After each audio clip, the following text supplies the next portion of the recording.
Hello ಸ್ನೇಹಿತರೆ, welcome back to my channel. Rajesh ಅವರು ಆಫೀಸ್ಗೆ ಹೋದರು. ಈಗ ಸಾನು ಕೂಡ ಬೆಳಿಗ್ಗೆ ಬೇಗ ಎದ್ದಿದ್ಲು, ನಾನೇ ಮಲಗಿಸ್ದೆ. ಇನ್ನು ಸ್ವಲ್ಪ ಹೊತ್ತು ಬಿಟ್ಟು ಹೇಳು, ಇಲ್ಲ ಅಂದರೆ ಎದ್ದ ತಕ್ಷಣನೇ ಟಿ ವಿ ಅಂತೀಯಾ ಅಂತ ಹೇಳಿಬಿಟ್ಟು. ಸೊ ಇವಾಗ ಅವಳು ಎದ್ದು ಅವಳ ಕಂಪ್ಯೂಟರ್ ಲೆಸನ್ ಕಂಪ್ಲೀಟ್ ಮಾಡಿದ್ದಾಳೆ, ಅಬ್ಯಾಕಸ್ ಕಂಪ್ಲೀಟ್ ಮಾಡಿದ್ದಾಳೆ. ಈಗ ಮಮ್ಮ ಮುಗೀತು ನಂದು, ಟಿ ವಿ ನೋಡ್ತೀನಿ ಅಂತ ಇವಾಗ ಟಿ ವಿ ಆನ್ ಮಾಡ್ತಾ ಇದ್ದಾಳೆ ನೋಡಿ. ಸಾನು ಎಲ್ಲಿ? ಸಾನು ಅಲ್ಲಿ. ಸಾನು ಅವ್ರಿಗೆ ಊರಿಂದ ಬಂದ ಮೇಲೆ ಹುಷಾರು ತಪ್ಪಿದೆ. ಯಾಕಂದರೆ ಅಲ್ಲಿಂದ ಬಂದಿದ್ದು ಸ್ವಲ್ಪ ದಿನ ಆದಮೇಲೆ ಹುಷಾರು ತಪ್ಪಿರೋದು. ನನಗೆ ಅನಿಸಿದ್ದು ಏನಂತಾರೆ, ನಮ್ಮಲ್ಲಿ ಸರದ್ ಗರಂ ಅಂತ ಹೇಳ್ತಾರೆ. ಅಂದರೆ ಹೀಟ್ ಆಗಿದ್ದಾಗ ನಾವೇನಾದರೂ ಬಾಡಿ ಕೂಲ್ ಮಾಡ್ಕೊಳ್ಳೋದಕ್ಕೆ ಹೋದರೆ, ಅಂದರೆ ಬಾಡಿ ಹೀಟ್ ಆಗಿರುತ್ತೆ, ಕೂಲ್ ಮಾಡ್ಕೊಳ್ಳೋದಕ್ಕೆ ಹೋದಾಗ ಸಡನ್ನಾಗಿ ನಾವು ಕೂಲ್ ಮಾಡೋದಕ್ಕೆ ಟ್ರೈ ಮಾಡಿದಾಗ ಅದು ಸ್ವಲ್ಪ ವ್ಯತ್ಯಾಸ ಆಗುತ್ತೆ. ಸೊ ಅದರಿಂದ ಅವಳಿಗೆ ಹುಷಾರು ತಪ್ಪಿದ್ದಾಳೆ. ನೆಗಡಿ ಬಂದಾಗ ಆಬ್ವಿಯಸ್ಲಿ ಅವಳಿಗೆ ಎಲ್ಲರಿಗೂ ಮೈಕೈ ನೋವು, ಜ್ವರ ಬರುತ್ತಲ್ವಾ, ಅದೇ ಥರ ಅವಳಿಗೂ ಆಗ್ತಾ ಇದೆ. ನೆನ್ನೆ ಏನಿರಲಿಲ್ಲ, ಇವತ್ತು ಗಂಟ್ಲು ನೋವು ಅಂತ ಹೇಳ್ತಾ ಇದ್ದಾಳೆ. ಸೊ ಇವತ್ತಿಂದ ಮಾತ್ರೆ ಶುರು ಮಾಡಬೇಕು. ನಿಮ್ಮಲ್ಲಿ ಕೆಲವೊಬ್ರು ಅವಾಗ ಕೇಳ್ತಾ ಇರ್ತೀರ, ಸಾನು ಪ್ರಾಬ್ಲಮ್ ಸಾಲ್ವ್ ಆಯ್ತಾ, ಏನು ಮಾಡಿದ್ರಿ ಅದಕ್ಕೆ ಅಂದ್ಬಿಟ್ಟು. ಸಾಲ್ವು ಇನ್ನೂ ಆಗಿಲ್ಲ. ಡಾಕ್ಟರ್ ಹೇಳಿದ ಪ್ರಕಾರ 13 ಇಯರ್ಸ್ ತನಕನೂ ಆ ಥರ ಇರುತ್ತೆ. 13 ಇಯರ್ಸ್ ಆದಮೇಲೆ ಅವ್ರಿಗೆ ಇಮ್ಯುನಿಟಿ ಬಿಲ್ಡ್ ಆದಾಗ ಅದೇ ಕಡಿಮೆ ಆಗುತ್ತೆ ಅಂತ ಹೇಳಿಬಿಟ್ಟು, ಇಲ್ಲ ಅಂದರೆ ನಿಮಗೆ ತುಂಬಾ ಪ್ರಾಬ್ಲಮ್ ಆಗ್ತಾ ಇದೆ ಅಂದರೆ ಸರ್ಜರಿ ಮಾಡಿಸಿ ಅಂತ. ನಾವು ಸರ್ಜರಿಗೆ ರೆಡಿ ಇರಲಿಲ್ಲ, ಹೋಮಿಯೋಪತಿಗೆ ಹೋದ್ವಿ. ಹೋಮಿಯೋಪತಿಗೆ ಹೋದಾಗ್ಲಿಂದ ಒಂಚೂರು ಪರವಾಗಿಲ್ಲ, ತುಂಬ ಅಂದರೆ 3 ತಿಂಗಳಿಗೊಂದ್ಸರಿ ಹುಷಾರು ತಪ್ಪೋಳು, ಅದೊಂದು ಅವಾಯ್ಡ್ ಆಗಿದೆ. ಅಂದರೆ ಇವಾಗಲೂ ಹುಷಾರು ತಪ್ತಾಳೆ, ಬಟ್ ಅಷ್ಟೊಂದು ಸಿವಿಯರ್ ಇಲ್ಲ. ಓಕೆ, ಈಗ ಪ್ಯಾರಾಸಿಟಮಲ್ ಕೊಟ್ಟರೆ, ನೆಗಡಿ ಮಾತ್ರೆ ಕೊಟ್ಟರೆ ಕಡಿಮೆ ಆಗಿಬಿಡುತ್ತೆ. ಆದರೆ ಮೊದಲಾದರೆ ಆ್ಯಂಟಿಬಯೋಟಿಕ್ ಕೊಡಬೇಕಿತ್ತು. ಆ ಥರ ಇದೆ ಸಿಚುವೇಶನ್ ಇನ್ನು. ಆ್ಯಂಡ್ ಹೋಮಿಯೋಪತಿ ನಾವು 9 ಮಂತ್ಸ್ ಏನೋ ತೊಗೊಂಡು ನಿಲ್ಲಿಸ್ಬಿಟ್ವಿ. ನನಗಾಗಲಿ ರಾಜೇಶ್ಗಾಗಲಿ ಅಷ್ಟೊಂದು ಸ್ಯಾಟಿಸ್ಫ್ಯಾಕ್ಷನ್ ಆಗಲಿಲ್ಲ. ಕೆಲವೊಬ್ರು ಏನು ಹೇಳ್ತಾರೆ ಅಂದರೆ ಅದರಲ್ಲಿ ಹಾರ್ಮೋನ್ಸ್ ಮೆಡಿಸಿನ್ ಕೂಡ ಯೂಸ್ ಮಾಡ್ತಾರೆ, ಅದಕ್ಕೆ ಅದು ಹುಷಾರಾಗ್ತಾರೆ ಅವರು ಅಂತ ಹೇಳಿಬಿಟ್ಟು, ಬೇಗ ಅದು ಎಫೆಕ್ಟ್ ಆಗುತ್ತೆ ಅಂತ. ಹಾಗಾಗಿ ನಾವು ರಿಸ್ಕ್ ಬೇಡಪ್ಪ, ನೋಡೋಣ ಬೇರೆ ಯಾವ ರೀತಿಯಲ್ಲಿ ಇದನ್ನ ಕ್ಯೂರ್ ಮಾಡ್ಬೋದು ಅಂತ ಹೇಳಿಬಿಟ್ಟು ನಾವು 9 ಮಂತ್ಸ್ ಆದಮೇಲೆ 1 ಮಂತ್ 2 ಮಂತ್ ಎಕ್ಸ್ಟ್ರಾ ತಗೊಂಡು, ಅಂದರೆ ಡೋಸೇಜ್ ಕಡಿಮೆ ಮಾಡಿ ಬಂದು ವಿತಿನ್ 3 ಮಂತ್ಸಲ್ಲೇನೋ ನಾವು ಫುಲ್ಲು ನಿಲ್ಲಿಸಿದ್ವಿ. ಅಂದರೆ ಹೋಮಿಯೋಪತಿನ ಡೈರೆಕ್ಟ್ ಒಟ್ಟಿಗೆ ನಿಲ್ಲಿಸಬಾರ್ದು ಅಂತ ಹೇಳ್ತಾರಲ್ಲ, ಆ ರೀತಿಯಲ್ಲಿ ನಾವು 3 ಮಂತ್ಸ್ ಟೈಮ್ ತೊಗೊಂಡು ರೆಡ್ಯೂಸ್ ಮಾಡಿ ನಿಲ್ಲಿಸಿದ್ವಿ. ಅದಾದಮೇಲೆ ನಮಗೆ ಇನ್ನೂ ಶುರು ಮಾಡೋದಕ್ಕೆ ಮನಸ್ಸಿಲ್ಲ. ಹೇಳ್ತಾರೆ ಹೋಮಿಯೋಪತಿ ಸೇಫ್, ಸೈಡ್ ಎಫೆಕ್ಟ್ ಇರಲ್ಲ ಅಂತ, ಬಟ್ ಕೆಲವೊಬ್ರು ಹೇಳ್ತಾರೆ ಹಾರ್ಮೋನ್ ಟ್ರೀಟ್ ಇರುತ್ತೆ ಅದರಲ್ಲಿ ಅಂದ್ಬಿಟ್ಟು. ಓಕೆ, ಇಷ್ಟಿದೆ Sanu update. And Sanu summer holidays ಏನು ಮಾಡ್ತಾ ಇದ್ದಾಳೆ ಅಂದರೆ, ಬೆಳಗಿನ ರೂಟೀನ್ ಇದು. ಬೆಳಗ್ಗೆ ಹೇಳ್ತಾಳೆ, ಅಬ್ಯಾಕಸ್ ಮಾಡ್ತಾಳೆ, ಕಂಪ್ಯೂಟರ್ ಒಂದು 1/2 hour ಓದ್ತಾಳೆ, ಪ್ರಾಕ್ಟಿಕಲ್ ಮಾಡ್ತಾಳೆ, ಆಮೇಲೆ ಟಿ ವಿ ನೋಡು. ಆಮೇಲೆ ನಂದು ತಿಂಡಿ ರೆಡಿ ಆದಮೇಲೆ ಹೋಗಿ ಸ್ನಾನ ಮಾಡಿ ಬಂದು ತಿಂಡಿ ಮಾಡ್ತಾಳೆ. ಸೊ ಬೆಳಗಿನ ರೂಟೀನ್ ಇಷ್ಟೇ ಸ್ನೇಹಿತರೆ.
ಈಗ ಸ್ನೇಹಿತರೆ, ಮಧ್ಯಾಹ್ನಕ್ಕೂ ಹಾಗೂ ರಾತ್ರಿಗೆ ಆಗೋ ಥರ ಒಂದು ತಂದೂರಿ ಗ್ರೇವಿ ಮಾಡ್ತಾ ಇದ್ದೀನಿ.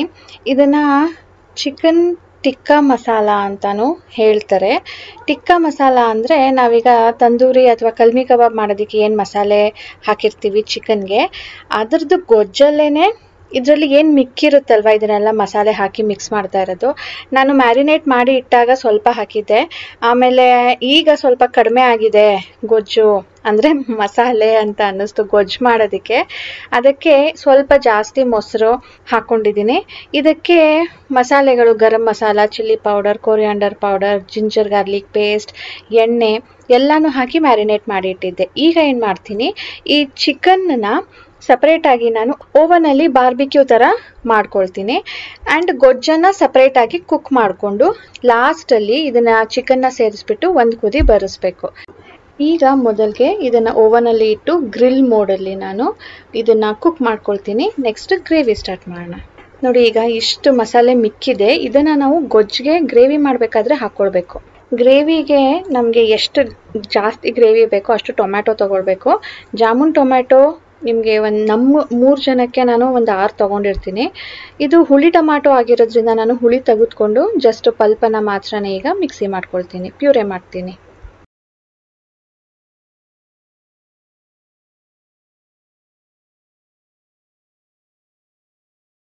ಈಗ ಹೋಲ್ ಸ್ಪೈಸಸ್ ಹಾಕ್ಕೊಂಡೆ, ಸ್ವಲ್ಪ ಖಾರಕ್ಕೆ ಅಂದ್ಬಿಟ್ಟು ಚಿಲ್ಲಿ ಹಾಕ್ಕೊಂಡೆ, ಅದನ್ನು ಸ್ಕಿಪ್ ಮಾಡ್ಬೋದು. ಅದು ಸ್ವಲ್ಪ ಹುರಿದ ಮೇಲೆ ನಾನು ಈರುಳ್ಳಿ ಜಾಸ್ತಿ ಹಾಕ್ಕೊಂಡಿದ್ದೀನಿ. ಇದು ಗೊಜ್ಜಿಗೆ ಬೇಸ್ ಬರೀ ಟೊಮ್ಯಾಟೊ ಇರುತ್ತೆ, ಮತ್ತು ನಾವು ಏನು ಮೊಸರದು ಮಸಾಲ ಮಾಡ್ಕೊಂಡಿದ್ದು ಅದು ಇರುತ್ತೆ, ಹಾಗಾಗಿ ಈರುಳ್ಳಿ ಸ್ವಲ್ಪ ಜಾಸ್ತಿ ಹಾಕ್ಕೊಂಡಿದ್ದೀನಿ. ಇದನ್ನು ಈಗ ಟ್ರಾನ್ಸ್ಲೂಸೆಂಟ್ ಆಗೋ ತನಕ ಸಾಟೆ ಮಾಡ್ಕೊಳ್ಬೇಕು. ಈಗ ನೋಡಿ, ಈರುಳ್ಳಿ ಸಾಟೆ ಆದಮೇಲೆ ಪ್ಯೂರೇನ ಸೇರಿಸ್ಕೊಳ್ತಾ ಇದ್ದೀನಿ. ಈಗ ನೋಡಿ, ಟೊಮ್ಯಾಟೊ ನಾನು ಪೋರ್ ಮಾಡಿದಾಗ ಹೇಗಿತ್ತು, ಕುದಿ ಬಂದ ಮೇಲೆ ಕಲರ್ ಹೇಗೆ ಚೇಂಜ್ ಆಗಿದೆ ಅಂತ. ಈಗ ನಾನು ಇದಕ್ಕೆ ಏನು ಮಸಾಲೆ ಮಿಕ್ಕಿರೋದನ್ನು ಇಟ್ಕೊಂಡಿದ್ನೋ ಇದನ್ನು ಸೇರಿಸ್ತಾ ಇದ್ದೀನಿ. ಇದು ಮಸಾಲೆ ಸಾಕಾಗಲಿಲ್ಲ ಅಂದರೆ ಇನ್ನು ಸ್ವಲ್ಪ ಆ್ಯಡ್ ಮಾಡ್ಕೊಳ್ಬೋದು. ನಾನು ಆಗಲೇ ಹೇಳಿದ್ನಲ್ಲ, ಸ್ವಲ್ಪ ಮೊಸರು, garam masala, chilli powder, coriander powder, ಸ್ವಲ್ಪ ಪೆಪ್ಪರ್ ಪೌಡರ್, ಸ್ವಲ್ಪ ಜೀರಾ ಪೌಡರ್ ಮತ್ತು ಉಪ್ಪು. ಇದಕ್ಕೆ ನೀವು ಬೆಣ್ಣೆ ಕೂಡ ಹಾಕ್ಕೊಳ್ಬೋದು, ಟೇಸ್ಟ್ ಚೆನ್ನಾಗಿ ಬರುತ್ತೆ. ಇದನ್ನೀಗ ಚೆನ್ನಾಗಿ ಮಿಕ್ಸ್ ಮಾಡಿಬಿಟ್ಟು ಸ್ವಲ್ಪ ಹೊತ್ತು ಕುದಿಯೋದಕ್ಕೆ ಬಿಡಬೇಕು.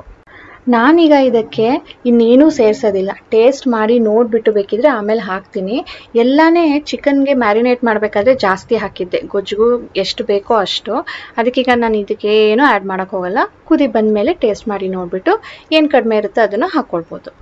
ನೋಡಿ ಸ್ನೇಹಿತರೆ, ಮೇಲ್ಗಡೆ ಎಣ್ಣೆ ತೇಲಿ ಬಂದಿದೆ ಅಲ್ವಾ, ನಾನು ಚೂರೆ ಹಾಕಿದ್ದು, ಜಾಸ್ತಿ ಹಾಕಿದ್ರೆ ಜಾಸ್ತಿ ಬರುತ್ತೆ. ಈಗ ಇದನ್ನು ಟೇಸ್ಟ್ ಮಾಡಿದ್ದೀನಿ, ಎಲ್ಲ ಸರಿ ಇದೆ. ಇದಕ್ಕೆ ನಾನೀಗ ಏನು ಚಿಕನ್ ಮಾಡ್ಕೊಂಡಿದ್ದೀನೋ ಅದನ್ನು ಸೇರಿಸ್ಕೊಳ್ತೀನಿ. ಚಿಕನ್ ಜೊತೆನೆ ಸ್ವಲ್ಪ ಕಸೂರಿ ಮೇಥಿ ಕೂಡ ಫ್ಲೇವರ್ ಆ್ಯಡ್ ಮಾಡುತ್ತೆ. ಇದಾದಮೇಲೆ ಸ್ವಲ್ಪ ಕೊತ್ತಂಬರಿ ಸೇರಿಸ್ಬಿಟ್ಟು ಮಿಕ್ಸ್ ಮಾಡಿಬಿಟ್ಟು ನಾನು ಆಫ್ ಮಾಡಿಬಿಡ್ತೀನಿ. ಒಂದು ಕುದಿ ಬರ್ತಾ ಇದೆ ನೋಡಿ, ಆಫ್ ಮಾಡಿಬಿಟ್ಟು ಮುಚ್ಚಿಟ್ಬಿಟ್ಟು ಒಂದು 15 ಮಿನಿಟ್ಸ್ ಆದಮೇಲೆ ಊಟ ಮಾಡ್ಬೋದು. ಟೇಸ್ಟಿಯಾಗಿರುತ್ತೆ.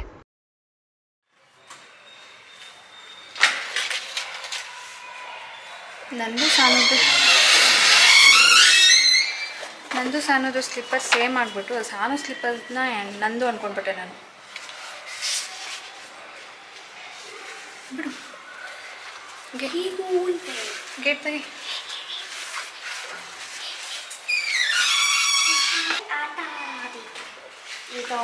ಹಾಗಿದ್ರೆ ಅಲ್ಲಿ ಇನ್ನೊಂದು ಇದೆಯಲ್ಲ, ಅಕ್ಕಿದು ಎತ್ಕೊಂಡು ಬರೋಣ ಬಾ. ಇಟ್ಕೊಳ್ಳಿದ್ದು ತೊಗೊಂಡು ಬರ್ತೀನಿ ಅಕ್ಕಿದು. ನಾನು ಅಕ್ಕಿನೂ ತೊಳೆದಿದ್ದೆ, ಹಾಗೆ ಗೋಧಿನೂ ತೊಳೆದಿದ್ದೆ. ಗೋಧಿ ಮೊದಲು ಹಾಕ್ಬಿಟ್ಟು ಬರೋಣ, ಎರಡೂ ಎತ್ಕೊಂಡು ಹೋಗೋಕ್ಕಾಗೋದಿಲ್ವಲ್ಲ ಅಂದ್ಕೊಂಡೆ. ಸಾನೂ ಬರ್ತಿದ್ದಾಳೆ ಅಂದರೆ ಇಬ್ಬರು ಹೋಗೋಣ, ಅದನ್ನು ತೊಗೊಂಡು ಬರ್ತೀನಿ. ಸಾನು ರುಟೀನ್ ಶೇರ್ ಮಾಡಿ ಅಂತ ಕೇಳ್ತಿದ್ರಲ್ಲ, ಸಾನು ಬೆಳಿಗ್ಗೆ ತನಕ ಏನು ಮಾಡಿದ್ಲು ಹೇಳಿದೆ. ಅದಾದಮೇಲೆ ಸ್ನಾನ ಮಾಡಿ, ತಿಂಡಿ ಮಾಡಿ, ಮತ್ತು ಟಿ ವಿ ನೋಡೋದಕ್ಕೆ ಕಂಟಿನ್ಯೂ ಮಾಡಿದ್ಲು. ಯಾಕೆಂದರೆ ಅವ್ಳ ಫ್ರೆಂಡ್ಸ್ ಯಾರಾದರೂ ಬಂದರೆ 10 ಗಂಟೆಗೆ ಬಂದರೂ ಹೊಟ್ಟೋಗ್ತಾಳೆ. ಬಟ್ ಅವ್ಳ ಫ್ರೆಂಡ್ಸ್ ಎಲ್ಲರೂ ಲೇಟಾಗೆದ್ದು ಅವರು ಟಿ ವಿ ನೋಡಿ, ತಿಂಡಿ ಮಾಡಿ, ಸ್ನಾನ ಮಾಡಿ ಎಲ್ಲರೂ ಬರೋದೇ 1 ಗಂಟೆ ಮೇಲೆ. ಸೊ ಅಲ್ಲಿ ತನಕನೂ ಅವಳು ಟಿ ವಿ ನೋಡ್ತಾಳೆ, ಏನಾದರೂ ನೋಡ್ತಾ ಕ್ರಾಫ್ಟ್ ಮಾಡ್ತಾಳೆ. ಅದು ಬಿಟ್ಟರೆ ಇನ್ನೇನು ರುಟೀನ್ ಇಲ್ಲ ಸ್ನೇಹಿತರೆ. ಈ ಥರ ನನಗೇನಾದರೂ ಬೇಕಿದ್ರೆ ನನಗೆ ಹೆಲ್ಪ್ ಮಾಡಿ ಕೊಡ್ತಾಳೆ. ಅವಳ ಜೊತೆ ಕುತ್ಕೊಂಡು ಆಟ ಆಡಿದ್ರೆ ಪಾಪ ಟಿ ವಿ ಆಫ್ ಮಾಡಿಬಿಡ್ತಾಳೆ, ಬಟ್ ನನಗೆ ಟೈಮ್ ಸಿಗೋದಿಲ್ಲ. ಇದು ಪಶ್ಮೀನಾ ಶಾಲ್, ನಾನು ಕಾಶ್ಮೀರಲ್ಲಿ ತೊಗೊಂಡಿದ್ದು. ಈಗ ಇದು ಒರಿಜಿನಲ್ ಪಶ್ಮೀನಾನ ಡೂಪ್ಲಿಕೇಟಾ ಅಂತ ತಿಳ್ಕೊಳ್ಳೋದಕ್ಕೆ ಸುಮಾರು ಗೂಗಲ್ ಸರ್ಚ್ ಮಾಡಿದಾಗ ನನಗೆ ಗೊತ್ತಾಗಿದ್ದೇನು ಅಂದರೆ, ಪಾಲಿಸ್ಟರ್ ಬೇಸ್ಡ್ ಥ್ರೆಡ್ಸ್ ಇದ್ರೆ ಅದು ತುಂಬಾ ಸಣ್ಣಕ್ಕಿರುತ್ತೆ, ಕಾಟನ್ದಾದರೆ ಸ್ವಲ್ಪ ಥಿಕ್ಕಿರುತ್ತೆ. ಸೊ ಪಾಲಿಸ್ಟರ್ದಾದರೆ ಅದು ನಿಮಗೆ ಥಿನ್ನಾಗಿ ಬರುತ್ತೆ. ಆದರೆ ಅದನ್ನು ನೀವು ಫೈಂಡ್ ಔಟ್ ಮಾಡೋದು ಹೇಗೆ? ನೀವು ಆ ಥ್ರೆಡನ್ನು ತೆಗೆದುಬಿಟ್ಟು ಸುಡಬೇಕು. ಸುಟ್ಟಾಗ ಅದು ತುಂಬ ಬೇಗ ಫೈರ್ ಕ್ಯಾಚ್ ಆಗುತ್ತೆ. ಆದರೆ ಲಾಸ್ಟಲ್ಲಿ ಅದು ಒಂಥರ ಉಂಡೆ ಥರ ಉಳಿಯುತ್ತೆ. ಪ್ಲಾಸ್ಟಿಕ್ದು ನೀವು ಏನಾದರೂ ಸುಟ್ಟಿದಾಗ ಹೇಗೆ ಇರುತ್ತೋ ಆ ಥರ ಒಂದು ಉಂಡೆ ಮೀಗತ್ತೆ. ಆದರೆ ನೀವು ಕಾಟನ್ ಆದರೆ, ಅದು ಪಶ್ಮೀನ ಆದರೆ ಅದು ಉಂಡೆ ಉಳಿಯಲ್ಲ, ಆ್ಯಶ್ ಆಗಿಬಿಡುತ್ತೆ, ಅಂದರೆ ಬೂದಿ ಆಗಿಬಿಡುತ್ತೆ ಅಂತ ಹೇಳಿಬಿಟ್ಟು. ಸೊ ಒಂದನ್ನು ಟೆಸ್ಟ್ ಮಾಡಿದೆ. ಈಗ ಎರಡು ಥ್ರೆಡ್ಡನ್ನು ಯೂಸ್ ಮಾಡಿರ್ತಾರೆ, ಒಂದು ಹಾರಿಜಾಂಟಲ್, ಒಂದು ವರ್ಟಿಕಲ್. ಸೊ ಅದನ್ನು ನಾನು ಕಟ್ ಮಾಡ್ಕೊಂಡಿದ್ದೆ, ಚೂರು ಬಿಟ್ಟಿದ್ರು ಅದನ್ನು ಕಟ್ ಮಾಡಿಕೊಂಡು ನಾನು ಎರಡೂ ಸುಟ್ಟಿ ನೋಡಿದೆ. ವರ್ಟಿಕಲ್ದು ಸುಟ್ಟಿದ್ದೀನಿ ಆ್ಯಂಡ್ ಹಾರಿಜಾಂಟಲ್ದು ಸುಟ್ಟಿದ್ದೀನಿ. ಎರಡೂ ಕೂಡ ಬೂದಿ ಆಗಿಬಿಟ್ಟಿದೆ. So this is real pashmina. Pashmina ಅಂದರೆ ಅದು ಥಿನ್ನೆಸ್ಟ್ ಆ್ಯಂಡ್ ಫೈನೆಸ್ಟ್ ಉಲ್ ಇರುತ್ತಂತೆ. ಬೇರೆ ಕಾಟನ್ ಕಂಪೇರ್ ಮಾಡಿಕೊಂಡ್ರೆ this will be thinnest and finest. So this is pashmina. And ಇದು ಕಾಸ್ಟ್ಲಿ ಯಾಕಿಲ್ಲ ಅಂದರೆ ಇದು ಜಸ್ಟ್ ಪ್ಲೇನ್, ಇದ್ರ ಮೇಲ್ಗಡೆ ಹ್ಯಾಂಡ್ ಎಂಬ್ರಾಯ್ಡ್ರಿ ಮಾಡ್ತಾರಂತೆ, ಹ್ಯಾಂಡ್ ವರ್ಕ್ ಮಾಡ್ತಾರಂತೆ. ಆವಾಗ ಅದ್ರ ಬೆಲೆ ಮತ್ತಷ್ಟು ಜಾಸ್ತಿ ಆಗುತ್ತೆ. ಇದೇ ಪಶ್ಮೀನಾ ಶಾಲ್ ನಾನು 25,000ಕ್ಕೂ ಮಾರ್ತೀನಿ. ಅದ್ರ ಮೇಲೆ ಎಂಬ್ರಾಯ್ಡ್ರಿ ವರ್ಕ್ ಮಾಡ್ತೀವಿ, ಹ್ಯಾಂಡಲ್ಲಿ ವರ್ಕ್ ಮಾಡೋದ್ರಿಂದ ಅದ್ರ ವ್ಯಾಲ್ಯೂ ಜಾಸ್ತಿ ಆಗುತ್ತೆ ಅಂತ ಅವರು ಹೇಳಿದ್ದು. ಸೊ ನನಗೆ ಈಗ ಸಿಚುವೇಶನ್ ಹೇಗಿದೆ ಅಂದರೆ ಇದು ಚೆನ್ನಾಗಿದೆ ತರಿಸೋಣ ಅಥವಾ ಈ ಅಂಗಡಿನ ನಿಮಗೆ ರೆಫರ್ ಮಾಡೋಣ ಅಂದ್ಕೊಂಡ್ರು ಆ ಸ್ಟೇಜಲ್ಲಿ ಇಲ್ಲ ನಾವು. ಯಾರು ಈಗ ಹೋಗೋದಕ್ಕೆ ಹೆದರ್ತಾರೆ ಅಲ್ವಾ. ಈಗ ಸಂಜೆ 5 ಗಂಟೆ ಆಗ್ತಾ ಇದೆ. ಬೆಳಗ್ಗೆಯಿಂದ ಕೆಲಸ ಮಾಡಿ ಸಾಕಾಗಿದೆ. ಆದರೂ ಕೂಡ ಈಗ ಅರ್ಜೆಂಟಾಗಿ ಅಕ್ಕಿನ ಕ್ಲೀನ್ ಮಾಡೋದು ಕೂತ್ಕೊಳ್ತಾ ಇದ್ದೀನಿ. ಇವತ್ತೇ ಫ್ಲೋರ್ ಮಿಲ್ಗೆ ತೊಗೊಂಡೋಗೋಣ ಅಂತ ಹೇಳಿಬಿಟ್ಟು. ಅಕ್ಕಿ ಅಂತೂ ಒಂದೇ ದಿನಕ್ಕೆ ಚೆನ್ನಾಗಿ ಒಣಗಿದೆ. ಗೋಧಿನೂ ಅಷ್ಟೇ, ಅಕ್ಕಿನೂ ಅಷ್ಟೇ. ಗೋಧಿ ಯಾತಕ್ಕೆ ಅಂದರೆ ಇದು ಮೆಂತೆ ಮುದ್ದೆ ಮಾಡ್ತೀನಲ್ಲ ಅದಕ್ಕೆ. ಆ್ಯಂಡ್ ಅಕ್ಕಿ ರೊಟ್ಟಿ ಮಾಡ್ತೀವಲ್ವ ಅದಕ್ಕೆ. ಒಂದು 10 kg ತರಿಸಿದ್ದೆ, ಅದರಲ್ಲಿ 8 kg ಅಷ್ಟು ಬಿಡಿಸ್ತಾ ಇದ್ದೀನಿ, ಒಂದು 2 kg ಅಷ್ಟು ಎತ್ತಿಟ್ಕೊಳ್ತಾ ಇದ್ದೀನಿ ದೋಸೆ ಇಡ್ಲಿಗೆ ಅಂತ ಹೇಳಿಬಿಟ್ಟು. ಇದು ಈ ಸಾರಿ ಕಲ್ಲಿತ್ತು, ನಾನು ತೊಳಿಬೇಕಾದ್ರೆ ಏನೂ ಕ್ಲೀನ್ ಮಾಡಿರಲಿಲ್ಲ. ಯಾಕಂದರೆ 2-3 ಸಾರಿನೂ ಮಾಡಿದ್ನಲ್ಲ, ಒಂದು ಏನು ಕಸ ಇರಲಿಲ್ಲ. ಅದಕ್ಕೆ ಈ ಸಾರಿ ಹಾಗೆ ತೊಳಿತಾ ಇದ್ರೆ ಒಂದೊಂದೇ ಕಲ್ಲು ಸಿಗ್ತಾ ಇತ್ತು. ಅದಕ್ಕೆ ಸರಿ ಬಿಡಪ್ಪ, ಆಮೇಲಾದ್ರೂ ಕೂತ್ಕೊಂಡು ಕ್ಲೀನ್ ಮಾಡೋಣ ಫ್ಲೋರ್ ಮಿಲ್ ಮಾಡಿಸೋ ಮುಂಚೆ ಅಂತ ಹೇಳಿಬಿಟ್ಟು ಈಗ ಕೂತ್ಕೊಂಡು ಕ್ಲೀನ್ ಮಾಡ್ತಾ ಇದ್ದೀನಿ. ಎಲ್ಲಾನು ಆಯ್ಬೇಕು, ಎಲ್ಲಾದರೂ ಕಲ್ಲು ಸಿಗತ್ತಾ ಕಸ ಸಿಗತ್ತಾ ಅಂತ ನೋಡಬೇಕು. ಬೆಳಗ್ಗೆಯಿಂದ ಕೆಲಸ ಜಾಸ್ತಿ ಆಗಿದೆ, ಬ್ಯಾಕ್ ಟು ಬ್ಯಾಕ್. ಬಟ್ ಈಗ ಹೋಗ್ತಾ ಇದ್ದೀನಿ ಹೊರಗಡೆ, ಮಾಡಿಸ್ಬಿಡೋಣ. ಇಲ್ಲ ಅಂದರೆ ಮತ್ತೆ ಅಕ್ಕಿ ಹಿಟ್ಟು ಇವತ್ತು ರಾತ್ರಿಗೆ ಮಾಡಬೇಕು ಅಂದರೆ ಅಕ್ಕಿ ಹಿಟ್ಟು ತರಬೇಕು. ಅಕ್ಕಿ ಇಟ್ಕೊಂಡು ಯಾಕೆ ಅಕ್ಕಿ ಹಿಟ್ಟು ತರಬೇಕು ಅಂತ ಹೇಳಿಬಿಟ್ಟು ಅರ್ಜೆಂಟಾಗಿ ಕೂತ್ಕೊಳ್ತಾ ಇದ್ದೀನಿ.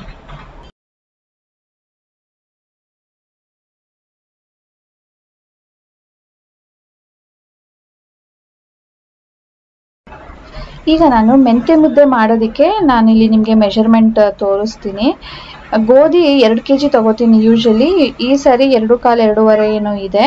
ಅದಕ್ಕೆ ಅಷ್ಟೇ ಪಾವು ಅಕ್ಕಿನ ಸೇರಿಸ್ಬೇಕು. ಅಂದರೆ ಅದು 2.5 kg ಇದೆ ಅಂದರೆ ಇಲ್ಲಿ 2.5 ಪಾವಷ್ಟು ಅಕ್ಕಿ, ತೊಳೆದಿರೋ ಅಂಥ ಅಕ್ಕಿನ ಸೇರಿಸ್ಕೊಳ್ತಾ ಇದ್ದೀನಿ. ನೆಕ್ಸ್ಟು 300 ಗ್ರಾಮ್ ಅಷ್ಟು 2 kgಗೆ ನಾನು ಮೆಂತೆ ಹಾಕೊಳ್ಳೋದು. ಇವತ್ತು 50 ಗ್ರಾಮ್ ಜಾಸ್ತಿ ಹಾಕಿದ್ದೀನಿ.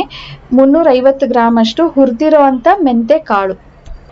ಗೋಧಿ ಕೂಡ ನಾನು ಕ್ಲೀನ್ ಮಾಡಿರಲಿಲ್ಲ, ಹಾಗೆ ತೊಳೆದು ಹಾಕಿದ್ದೆ. ಈಗ ಅದನ್ನು ಕೂಡ ಸ್ವಲ್ಪ ಏನಾದರೂ ಕಸ ಕಡ್ಡಿ ಇದೆಯಾ ನೋಡ್ಕೊಳ್ತಾ ಇದ್ದೀನಿ.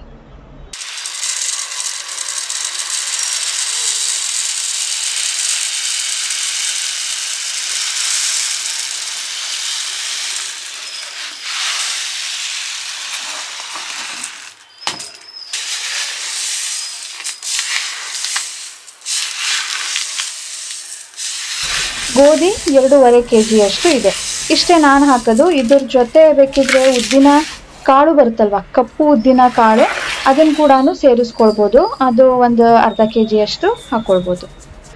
ಈಗ ನಾವು ಬಂದಿದ್ದೀವಿ ಒಂದು ಕ್ಲಿನಿಕ್ಗೆ. ಇದು ಆರ್ಥೋ ಕ್ಲಿನಿಕ್, ಅಂದರೆ ಮೂಳೆಗಳ ಡಾಕ್ಟರ್ ಹತ್ರ. ಯಾಕೆ ಅಂದರೆ ರಾಜೇಶ್ಗೆ ಕಾಲು ನೋವಾಗಿತ್ತು. ಅಂದರೆ ನೀವು ಲಾಸ್ಟ್ ವ್ಲಾಗಲ್ಲಿ ನೋಡಿರ್ತೀರಾ, ರಾಜೇಶ್ ಮ್ಯಾರಥಾನ್ಗೆ ಪಾರ್ಟಿಸಿಪೇಟ್ ಮಾಡಬೇಕು ಅಂತ ಹೇಳಿಬಿಟ್ಟು ರಿಜಿಸ್ಟರ್ ಆಗಿದ್ದಾರೆ. ಜಸ್ಟ್ ರಿಜಿಸ್ಟರ್ ಆದರೆ ಸಾಕಾಗೋದಿಲ್ಲ ಅಲ್ವಾ, ಅದಕ್ಕೆ ಪ್ರಾಕ್ಟೀಸು ಬೇಕಾಗುತ್ತೆ, ಇಲ್ಲಾಂದರೆ 10 ಕಿಲೋಮೀಟ್ರ್ ಓಡೋದು ಕಷ್ಟ ಆಗುತ್ತೆ. ಅದಕ್ಕೆ ರಾಜೇಶ್ ದಿನ ಎದ್ದು ವಾಕಿಂಗ್ ಶುರು ಮಾಡಿದ್ರು, ಅದ್ರ ಜೊತೆ ಜಾಗಿಂಗ್ ಶುರು ಮಾಡಿದ್ರು. ಆವಾಗ ಸ್ವಲ್ಪ ಪೇನ್ ಬಂತು ರಾಜೇಶ್ಗೆ. ಅದು ನಾವು ಮದುವೆಗೆ ಹೋಗಿದ್ವಿ ನೋಡಿ, ಆವಾಗ ರೀಸೆಂಟಾಗಿ ಆಗಿದ್ದದು, 1 ಡೇ or 2 ಡೇ ಬಿಫೋರ್ ಏನೋ ಆಗಿದ್ದು. ಸೊ ಈ ಥರ ಜಾಸ್ತಿ ಅವರು ಜಾಗ್ ಮಾಡೋದಕ್ಕೆ ಶುರು ಮಾಡಿದ್ರಲ್ಲ, ಅದಕ್ಕೆ ಇರ್ಬೋದೇನೋ ಅಂದ್ಬಿಟ್ಟು ನಾವು ನೆಗ್ಲೆಕ್ಟ್ ಮಾಡಿಬಿಟ್ಟು ಹೋದ್ವಿ. ಬಂದ ಮೇಲೆ ತಡೆಯೋಕ್ಕಾಗಲಿಲ್ಲ ಅಂದ್ಬಿಟ್ಟು ಡಾಕ್ಟ್ರಿಗೆ ತೋರಿಸಿದ್ವಿ. ಆಗ ಅವ್ರು ಅಂದರು ಮಸಲ್ ಟೇರ್ ಆಗಿದೆ. ಅದಾಗದೆ ಕ್ಯೂರ್ ಆಗುತ್ತೆ, ಬಟ್ ಈಗ ಅವರು ಮ್ಯಾರಥಾನ್ ಓಡಬೇಕಲ್ಲ, ಸೊ ಟ್ರೀಟ್ಮೆಂಟ್ ಈಗ ಶುರು ಮಾಡಿದ್ದಾರೆ. ಸ್ನೇಹಿತರೆ, ಸ್ಲೀಪಿಂಗ್ ಟೈಮ್, ಸ್ಕಿನ್ ಕೇರ್ ಕೂಡ ಆಯಿತು, ಜಸ್ಟ್ ಈಗ ಮಲ್ಕೊಳ್ಳೋದೇನೆ. ಫಿಸಿಯೋಥೆರಪಿ ಬಗ್ಗೆ ನಾನು ನಿಮಗೆ ಜಾಸ್ತಿ ಡೀಟೇಲ್ ಹೇಳಲಿಲ್ಲ, ಯಾಕೆ ಇದು ಕೊಡಿಸಿದ್ದು, ಎಷ್ಟು ದಿನದಿಂದ ಇದೆ ಪ್ರಾಬ್ಲಮ್ಮು ಅಂತ ಹೇಳಿಬಿಟ್ಟು. ಅದು ರಾಜೇಶ್ಗೆ ನೀ ಪೇನ್ ಇರುತ್ತೆ, ಅವ್ರಿಗೆ ಜಾಸ್ತಿ ಜಾಗ್ ಮಾಡೋದಕ್ಕೆ ಆಗೋದಿಲ್ಲ. ಆದರೆ ಸ್ವಲ್ಪ ಮಾಡೋಣ ಅಂದ್ಕೊಂಡು ಅವರು ಮಾಡಿದ್ರು. ಒಂದೇ ಗೋವಲ್ಲಿ 3 ಕಿಲೋಮೀಟರ್ಸ್ ಏನೋ ಓಡೋದಕ್ಕೆ ಶುರು ಮಾಡಿದ್ರಂತೆ. ಅವಾಗೇನು ನೋವು ಆಗಲಿಲ್ಲ, ಬಟ್ ಯಾವಾಗ ಅದಕ್ಕಿಂತ ಜಾಸ್ತಿ ಮಾಡೋಣ ಅಂತ ಹೇಳಿಬಿಟ್ಟು ಜಾಸ್ತಿ ಅವರು ಪುಷ್ ಮಾಡಿಕೊಂಡು ಜಾಸ್ತಿ ಮಾಡೋದಕ್ಕೆ ಹೋದರು, ಆವಾಗ ಅವ್ರಿಗೆ ನೋವು ಶುರುವಾಯಿತು. ಸೊ ನೋವು ಅವ್ರಿಗೆ ಕಾಮನ್ ಅಲ್ವಾ, ಅವ್ರಿಗೆ ಕಾಲು ನೋವು ಮೊದಲಿಂದನೂ ಇದೆ, ಅವ್ರು ನೀ ಪ್ಯಾಡ್ ಹಾಕ್ಕೊಂಡೇ ಓಡೋದು. ಮೇ ಬಿ ಇವತ್ತು ನಾನು ಸ್ವಲ್ಪ ಜಾಸ್ತಿ ಪುಷ್ ಮಾಡಿದ್ನಲ್ಲ, ಅದಕ್ಕೆ ಜಾಸ್ತಿ ನೋವಾಗಿರಬೇಕು ಅಂದ್ಬಿಟ್ಟು ಮಾರನೇ ದಿನ ಹೋಗಲಿಲ್ಲ. ಆಮೇಲೆ 2 ದಿನವೂ ಹೋಗಲಿಲ್ಲ, ಅದ್ರ ಮಾರನೇ ದಿನವೂ ಪೇನ್ ಹಾಗೇ ಇತ್ತು. ಅದಕ್ಕೆ ಜಾಸ್ತಿ ಮಾಡಬೇಡಿ, ಆಮೇಲೆ ನಿಮಗೆ ಓಡೋದಕ್ಕೆ ಆಗದೇ ಇದ್ರೆ ಏನು ಮಾಡ್ತೀರಾ, ಪೇನ್ ಸ್ವಲ್ಪ ಕಡಿಮೆ ಆಗಲಿ ಅಂದ್ಬಿಟ್ಟು ನಾನು ಹೋಗೋದಕ್ಕೆ ಬಿಡಲಿಲ್ಲ. ಅದಾದಮೇಲೆ ನಾವು ಟ್ರಾವೆಲ್ ಮಾಡಬೇಕಾಯಿತು. ಟ್ರಾವೆಲ್ ಹೋದ್ವಿ, ಪಾಪ ಅಲ್ಲಂತೂ ತುಂಬಾ ಒದ್ದಾಡಿಬಿಟ್ರು.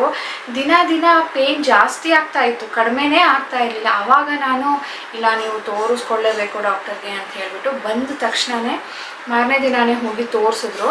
ಅವ್ರು ಹೇಳಿದ್ರು ಅದೇ ಮಸಲ್ ಟೇರ್ ಆಗಿರುತ್ತೆ, ಅದಕ್ಕೆ ಅದು ಒಳಗಡೆಯಿಂದನೇ ಹೀಲ್ ಆಗಬೇಕು, ಸ್ವಲ್ಪ ಟೈಮ್ ತೊಗೊಳುತ್ತೆ. ಅದು ಕೊಲಾಜಿನ್ ಪ್ರೊಡಕ್ಷನ್ ಜಾಸ್ತಿ ಇದ್ದಾಗ ತುಂಬ ಬೇಗ ರಿಪೇರ್ ಆಗುತ್ತೆ. ಅದು ಕಡಿಮೆ ಇದ್ದರೆ ನಿಮಗೆ ಸ್ವಲ್ಪ ಟೈಮ್ ತೊಗೊಳುತ್ತೆ. ನಿಮ್ಮದೆಲ್ಲ ಕಡಿಮೆ ಇರಬೇಕು, ಅದಕ್ಕೆ ಸ್ವಲ್ಪ ಟೈಮ್ ತೊಗೊಂಡಿದೆ. ಇಲ್ಲಾಂದಿದ್ರೆ ಇಷ್ಟೊತ್ತು ನಿಮಗೆ ಕಡಿಮೆ ಆಗಬೇಕಿತ್ತು ನೋವು ಅಂತ ಹೇಳಿಬಿಟ್ಟು. ಸರಿ, ನನಗೆ ಈ ಥರ ಮ್ಯಾರಥಾನ್ ಇದೆ, ಏನು ಮಾಡೋದು ಅಂತ ಹೇಳಿದಾಗ ಅವರು ಕೆಲವೊಂದು ಟ್ಯಾಬ್ಲೆಟ್ಸ್ ಕೊಟ್ಟರು. ಅಂದರೆ ಕೊಲಾಜಿನ್ ಪ್ರೊಡಕ್ಷನ್ ಜಾಸ್ತಿ ಮಾಡೋದಕ್ಕೆ ಸಪ್ಲಿಮೆಂಟ್ಸ್ ಥರ. ಸೊ ಇದನ್ನು ತೊಗೊಳ್ಳಿ, ನಿಮಗೆ ಪ್ರೊಡಕ್ಷನ್ ಜಾಸ್ತಿ ಆದಾಗ ಕಡಿಮೆ ಆಗುತ್ತೆ. ಮತ್ತು ಸ್ವಲ್ಪ ಫಿಸಿಯೋಥೆರಪಿ ತೊಗೊಂಡು ನೋಡಿ, ಪೇನ್ ಏನಾದರೂ ಜಾಸ್ತಿ ಇದ್ದರೆ ನಿಮಗೆ ಕಡಿಮೆ ಆಗುತ್ತೆ ಅಂದರು. ಸರಿ, ನಾವು ಆವಾಗ ಫಿಸಿಯೋಥೆರಪಿ ಶುರು ಮಾಡಿ ಸುಮಾರು ದಿನ ಆಯಿತು. ಇನ್ನೊಂದು ಸ್ವಲ್ಪ ಸೆಷನ್ ಇದೆ ಅಷ್ಟೇ. ಫಿಸಿಯೋಥೆರಪಿಲಿ ಅವರು ಏನು ಮಾಡ್ತಾರೆ ಅಂದರೆ, ಆ ಏರಿಯಾ ಸುತ್ತ ನರ್ವ್ಸ್ಗೆ ಅವರು ಒಂಥರ ಮಸಾಜ್ ಕೊಟ್ಟಂಗೆ ಬ್ಲಡ್ ಸರ್ಕ್ಯುಲೇಷನ್ ಅಲ್ಲಿ ಜಾಸ್ತಿ ಮಾಡೋ ಥರ. ಆವಾಗ ಅಲ್ಲಿ ಪೇನ್ ಕಡಿಮೆ ಆಗುತ್ತೆ, ಮಸಲ್ಸ್ ಎಲ್ಲನೂ ಆ್ಯಕ್ಟಿವ್ ಆಗ್ತಾರೆ, ಮತ್ತು ನರ್ವ್ಸ್ ಎಲ್ಲನೂ ಕೂಡ ಆ್ಯಕ್ಟಿವ್ ಆಗುತ್ತೆ. ಆಗ ನಮಗೆ ಪೇನ್ ಕಡಿಮೆ ಆಗೋದು, ಬೇಗ ರಿಪೇರ್ ಆಗೋದು, ಆ ಥರ ಎಲ್ಲ ಆಗುತ್ತೆ ಅಂತ ಹೇಳಿ. ಓಕೆ, ಅದ್ರ ಜೊತೆ ಕೆಲವೊಂದು ಸ್ಟ್ರೆಂಥನಿಂಗ್ ಎಕ್ಸಸೈಸ್ ಹೇಳ್ಕೊಡ್ತಾರೆ. ಸೊ ಫಿಸಿಯೋಥೆರಪಿ ಅಂದರೆ ಇಷ್ಟೇ, ಎಲ್ಲಿ ಪೇನ್ ಇರುತ್ತೋ ಆ ಸ್ವಲ್ಪ ಪೇನ್ ರಿಲೀವ್ ಮಾಡೋದಕ್ಕೆ, ವಿತೌಟ್ ಮೆಡಿಸಿನ್ಸ್ ಪೇನ್ ರಿಲೀವ್ ಮಾಡೋದಕ್ಕೆ ಈ ಥರ ಸೆಷನ್ನ ಕೊಡ್ತಾರೆ. ಫಸ್ಟ್ ಟೈಮ್ ನನಗೂ ಎಕ್ಸ್ಪೀರಿಯೆನ್ಸ್ ಆಗಿದ್ದಿದ್ದು ಫಿಸಿಯೋಥೆರಪಿ ಅಂದರೆ ಸುಮಾರು ಸರಿ ಕೇಳಿದ್ದೀನಿ, ಏನದು ಅಂತಲೇ ಗೊತ್ತಿರಲಿಲ್ಲ. ಈಗ ಹೋಗ್ಬಿಟ್ಟು ಡಾಕ್ಟರ್ಗೆ ಕೇಳಿಕೊಂಡು ನೋಡಿಕೊಂಡು ಬಂದೆ. ಓಕೆ, ಈಗ ವ್ಲಾಗ್ ಎಂಡ್ ಮಾಡ್ತೀನಿ ಸ್ನೇಹಿತರೆ. ಆಲ್ಮೋಸ್ಟ್ ಈಗ ನೈಟ್ ಆಗಿದೆ. ಸೊ ಸಿಗೋಣ ಮುಂದಿನ ವ್ಲಾಗೊಂದಿಗೆ. ಅಂಟಿಲ್ ದೆನ್ ಪ್ಲೀಸ್ ಇವತ್ತಿನ ವಿಡಿಯೋ ಲೈಕ್ ಮಾಡಿ, ಶೇರ್ ಮಾಡಿ. ವಿತೌಟ್ ಸಬ್ಸ್ಕ್ರೈಬಿಂಗ್ ನೋಡ್ತಾ ಇದ್ದರೆ ಪ್ಲೀಸ್ ಸಬ್ಸ್ಕ್ರೈಬ್ ಮಾಡ್ಕೊಳ್ಳಿ. ಬಾಯ್ ಬಾಯ್ ಸ್ನೇಹಿತರೆ.